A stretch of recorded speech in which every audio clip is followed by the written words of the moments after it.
Hey everyone, welcome to the next video on the Hobbyzone AeroScout. So, in this one we're going to actually talk about setting the airplane up. And to do so, I have a battery here. It's going to be a 2200 3S Spectrum Smart Gen 2 battery. You can tell it's Gen 2 because it doesn't have the balance lead on it. And that's what we're going to use to fly this aircraft. So we want to make sure that we have that available to us and ready to go.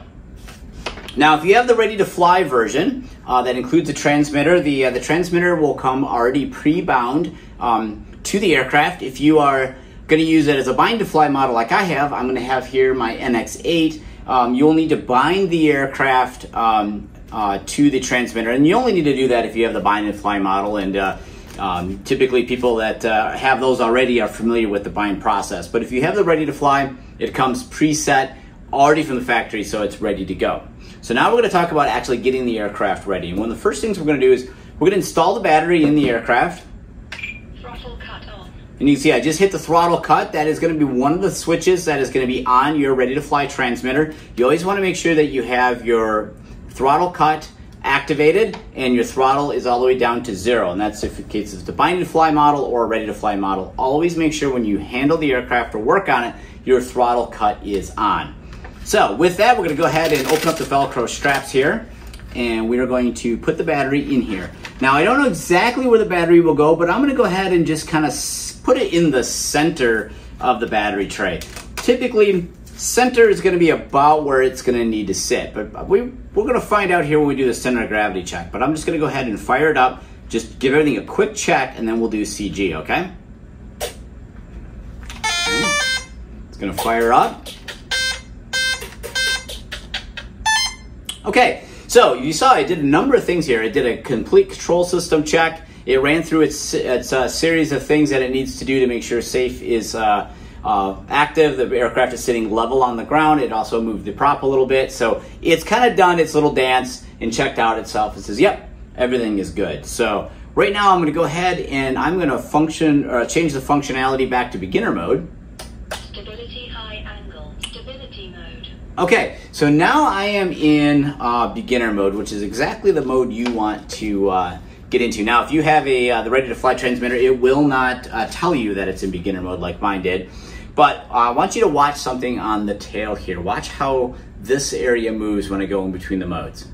Stability high angle. You can see it automatically moved Agility mode. when I went into intermediate mode. So now I'm in experience mode, Stability high. intermediate mode, Stability mode. and in stability mode is what I consider beginner mode. You can see that the elevator automatically shifts. And what that's going to do is going to help keep the aircraft in the air easier when you are learning to fly. So that's also a fantastic way of finding out which mode the aircraft is in, is simply cycle the switch Agility mode. and see if the leading edge of the elevator lifts upward. If it goes up, at the front, then you know you're in beginner mode, and if it goes down, then you know you're in intermediate or expert mode. All right, so now we're going to do a control system check in beginner mode. So throttle cut is on, and I'm going to go ahead and I'm going to move the right. So I'm going to look at the aircraft from the front here, okay? And I'm going to move the right aileron stick. And when I do that, the right side, aileron from my vantage point, should go up. So stick goes that way. That one goes up, and it does. So I'm going to go ahead and show you. We'll be backwards, of course, here for this. But see how I move? Yep, and I'm going to push it the other direction. Okay, so typically what I do when setting up an airplane, I always go right, yep, up, left, up. And if you notice, the rudder here is actually moving as well. So I'm going to go ahead and show you, because that is quite fascinating. So, all right, so let's turn the aircraft around here, and I want you to watch the control surfaces, all right? So I'm gonna move the aileron over, and you can see that the rudder moves at the same time, and it also moves the elevator a little bit as well. I'm gonna go back the other way, and you can see how all the control surfaces move. What that is doing in beginner mode is actually coordinating your turn. If you're flying an aircraft without safe in beginner mode, you need to be on the elevator, the aileron, and the rudder all simultaneously to have what we call a coordinated turn. That's where the aircraft doesn't slip, it doesn't like kind of yank and bank. It's a nice controlled, nice arc of a turn. the bank, the pitch, the yaw, everything is well controlled in a coordinated turn. Safe allows the student pilot in beginner mode the extra comfort of having the computer do that for you. It's going to coordinate the turns and make the aircraft fly better as you begin to learn and gain confidence. Once you move to intermediate mode instead of beginner mode, you notice that goes away. You are now on your own for all of the control surfaces. So if we do our aileron checks, do our elevator checks. So if I go down on the elevator here, the leading edge goes down. If I push the elevator forward, leading edge goes up. If I go rudder right, rudder left, the rudder will move too. So it's always easier, of course, if you point the aircraft away from you when you do your checks. So go ahead and do that right here. So I'm gonna go ahead and just move right rudder, left rudder. Yep, everything works out great. So good. Okay, so now we've checked that all the control surfaces do indeed function as intended. So for the next part of this, I want to check safe and AS3X. So I do need to activate the throttle. So I'm going to turn the throttle cutoff. This is best to be done if you take the prop off, but you could do it with the prop on. Make sure nothing is around here. Make sure you hold the front of the aircraft and just give it a little bit of throttle. All right. You need to get to at least 25% in order to activate safe and AS3X. So, and that's what I did. So let's go back to throttle cut and let's go ahead and show what the aircraft will do. So, all right, so you're looking at the back of the aircraft and let's say it goes into a bank. You can see that the ailerons are automatically moving. Let me show you from the front here. They are moving to try to self-level the aircraft. If I look at it from the side and I pitch the nose up, you can see that the elevator moves. And what I'm doing here is I'm making sure that the aircraft is responding in beginner mode to self-leveling. If I go into intermediate mode or expert mode, you'll see that it is a little bit less pronounced in the movement. So I'm in intermediate mode now, and it does do some self-leveling, but you're allowed far more bank angle and more pitch up and down. If I go to experienced, Agility mode. now I'm just using AS3X, okay? So you can see that the system has changed quite a bit between doing that. So all three systems have been checked out, and usually what I do is I like to try to do a little check here where I will lift one side of the aircraft up and I make sure that control surface goes up, okay? So that then does, like just putting your hand on top here helps make it a little bit easier. So if I lift this side, yep, goes up. So good. I just like to do a check of that beforehand, and then I can do the same for the rear too. I can pitch the Stability mode. pitch the nose up, pitch it down, and watch how the elevator moves. And I just want to make sure that everything is moving in the proper direction before my first flight. All right. So with that out of the way, we've established that all control surfaces move in the right direction. Safe and AS3X work in all three modes. Now I'm going to put the battery cover back on. Okay, and this is, I thought, was very cool. On the bottom of the aircraft, they actually put these little CG marks right here. And so let's say you don't have a CG machine, right? Let's say you're a new pilot and you just got to the flying field and you need to check the CG.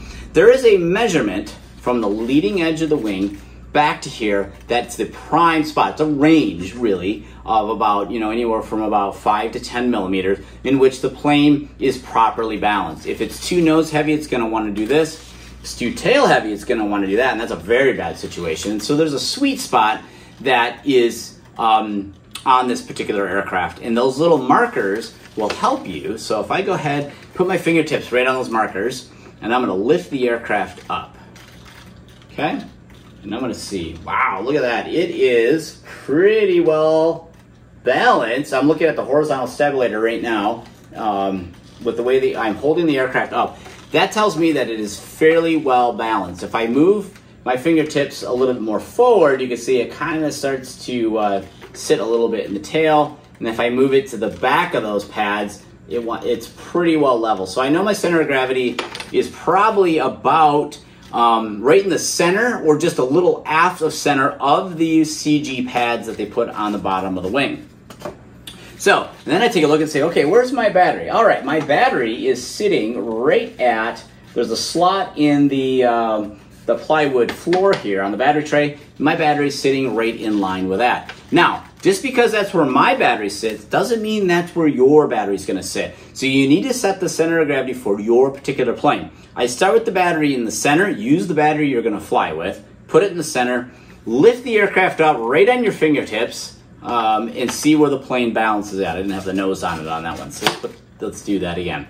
So I got the battery in the center, I lift it up, and I see, where does it balance? And I see, yep, I gotta move my fingertips back a little bit. Yep, there's the balance point. It is indeed right on the pads.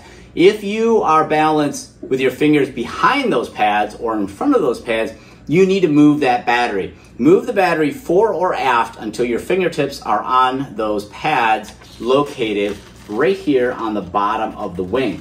As long as it's balancing at that location, your aircraft is good to go. You don't want to take a chance to fly a plane that's poorly balanced. It will be a very terrible experience. My overall experience with all E-flite and Hobbyzone aircrafters, if you fly with the recommended battery and you put the battery in the center, chances are you're spot on right then. You may have to shift the battery just slightly. If you use a different size battery or a different brand battery, you're going to have to recheck your center of gravity as well to make sure it gets correct. This aircraft will only fly on a 2200 3S for me. That's all I'm going to be flying it on, and only the Spectrum G1 and G2 batteries, so I know from that location will be good. If I apply a different battery, a lighter weight battery or a heavier battery, recheck your center of gravity.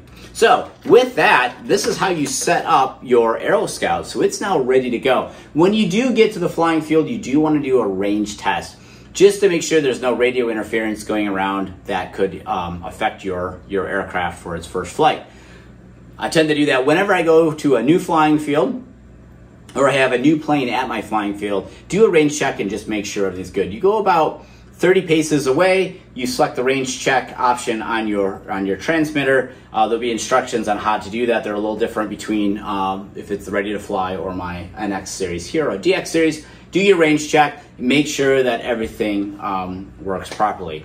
And with that, the only thing left to do is go charge up that battery and make sure that you're good to go. Now, for your very first flight, here's some tips for you. So, most pilots get wrong two big things. One, they underestimate the size of the flying field you need to fly. And the second thing is they underestimate the impact of wind. For an aircraft of this size, if you're just starting out, I would suggest 1 to 2 soccer fields in length or in size is about enough. You want way more area than you think you will ever need.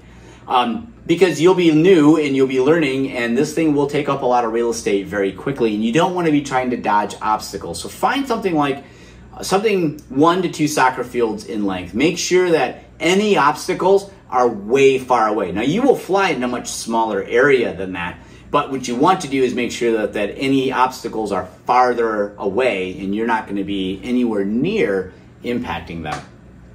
The second thing, so like a baseball diamond, I would say for a beginner would be too small. As you get more advanced, maybe a baseball diamond is something you can fly in. But try for a soccer field or two, or a football field or two, that size to get started with. Also in safe mode, in beginner mode, you will take up a huge amount of space to turn the aircraft, because in safe mode in beginner, it is going to dramatically limit the amount of bank angle. You may only have about that much bank angle, and with that, you're going to take up a lot of real estate trying to turn the airplane around. And too many student pilots tend to let the aircraft get too far away from them, and then they get themselves in trouble. You can't orientate the plane very well, and there's objects out there to crash into, and they tend to find it. So start with a bigger area than you think you will ever need for your first couple of flights.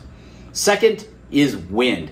Aircraft of this size and wind tend not to play along all that well. I know that there's a lot of people online who use wind to brag about how awesome of a pilot they are. Like, yeah, man, I flew this AeroScout in 60-mile-an-hour winds because I'm a real pilot. No, that means you're a terrible pilot who did not check your weather forecast, and you should not have been operating in those conditions. If you are a new pilot, pay attention to the wind, pay attention to the weather. I would say for your first flight, you want to fly anywhere from about 0 to 5 miles per hour. That's pretty calm. Early morning, evening, dusk time, that's about the time you want to fly an aircraft like this for your beginning flight. As you gain confidence and you get more used to the aircraft, then I would expand that out to about 0 to about 7 or 8 miles per hour. And then as you get even better, 10 miles per hour. Much past that, the aircraft, I mean, yes, you could fly in more wind than 10 mile per hour wind, but you tend to have to fight the aircraft a little bit more. It's not as much of a pleasant experience. As you grow as a pilot, that's perfectly acceptable. You can most certainly do that, but as starting out, pay close attention to the weather. Fly when it's about 5 miles per hour or less, and always remember to take off facing into the wind and also land facing into the wind. So those are a couple of the two big things that I see from students that always get themselves into trouble, and hopefully these tips will help you have a much more successful time flying your Hobbyzone AeroScout, which is really one of the best new trainers on the market. While it may not look like a real plane, and it most certainly is probably not the most beautiful plane you've ever seen, its function is to train new pilots how to fly and be successful, and for that, it is an awesome airplane. So if you guys got any questions on the AeroScout, by all means, leave them in your comments below. Make sure you subscribe if you enjoy seeing this type of content and want to see more. And like I said, if there's anything you want to know, drop on the line in the comments, and I'm more than happy to help out. This is definitely an airplane that is going to be great to get you started in the hobby, and the sky's the limit after you learn how to master a trainer.